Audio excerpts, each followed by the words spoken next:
Hi guys, it's time for another episode of Ask the Engineer. Joining me today is network engineer at Park Place, Randall Greer. Randall, how's it going? Fantastic. That's great to hear. Randall, today's question was submitted by one of our viewers, Graham, from Abbotsford Police Department in Canada.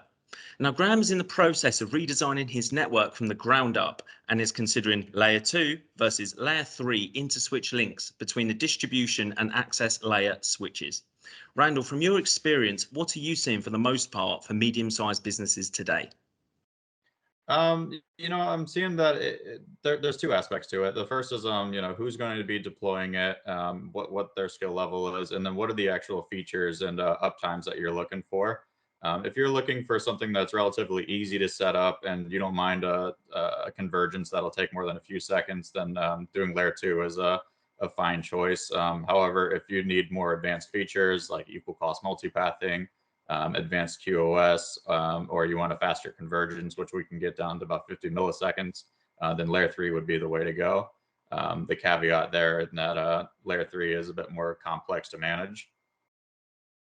You mentioned experience there. Well, how can you tell me? Can you tell me a bit more about how experience comes into play?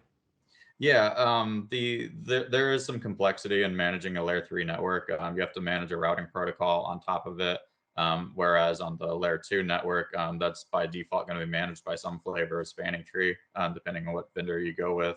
But by and large, if you're doing layer two, it's mostly plug and play unless you turn on some advanced features for optimization. But you can just plug it in and it'll work. Whereas if you want a layer three network, you really got to plan it out and know what you're doing with regard to IP addressing, what routing protocol to use, and whether or not you're going to use advanced features like BFD.